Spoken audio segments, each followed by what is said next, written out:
আজকের মধ্যে টি-20 বিশ্বকাপের জন্য আইসিসির কাছে চূড়ান্ত দলের তালিকা পাঠাতে হবে প্রতিযোগী দেশগুলোকে। ইতিমধ্যে কয়েকটি দেশ সেই কাজ সেরে ফেলেছে। এবার বিশ্বকাপের স্কোয়াড ঘোষণা করেছে ইংল্যান্ড অ্যান্ড ওয়েলস ক্রিকেট বোর্ডও, যদিও তারা এটিকে প্রাথমিক স্কোয়াড বলে উল্লেখ করেছে। দীর্ঘদিন পর ইংলিশ স্কোয়াডে ফিরেছে তারকা পেসার জোফরা আর্চার। একই সঙ্গে বিশ্বকাপ দলে জায়গা পেয়েছে অভিজ্ঞ পেস অলরাউন্ডার ক্রিস জর্ডানও।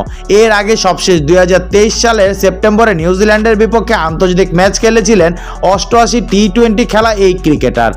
আর্চার সবশেষ জাতীয় দলে ছিলেন 1 বছর আগে।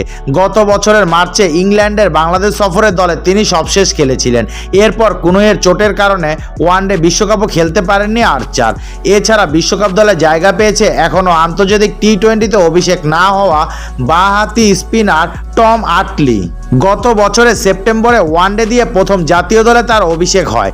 এরপর চলতি বছরের জানুয়ারিতে ভারতের মাটিতে হওয়া টেস্ট সিরিজে প্রথম ইংল্যান্ডের ক্যাপ মাথায় তোলেন হাটলি, যেখানে তিনি 5 ম্যাচ খেলে 22 উইকেট শিকার করেন। আগামী 1 জুন থেকে ওয়েস্ট ইন্ডিজ ও যুক্তরাষ্ট্রের মাটিতে বসবে টি-20 বিশ্বকাপের নবম আসর। 4 জুন ইংল্যান্ড বারবাডোসের ওভালে নিজেদের প্রথম ম্যাচে স্কটল্যান্ডকে মোকাবিলা করবে। প্রথমবারের মতো এই বিশ্বকাপ খেলার জন্য ইংলিশ দলে ডাক পেয়েছে উইল জ্যাক্স। বিশ্বকাপ দলে জায়গা পাওয়া বেশিরভাগ ক্রিকেটারই খেলছে চলতি আইপিএল। সেখান থেকে দেশে ফেরার পর তারা ঘরের মাঠে পাকিস্তানের বিপক্ষে সিরিজ খেলবে। 22 মে থেকে শুরু হবে এই সিরিজ।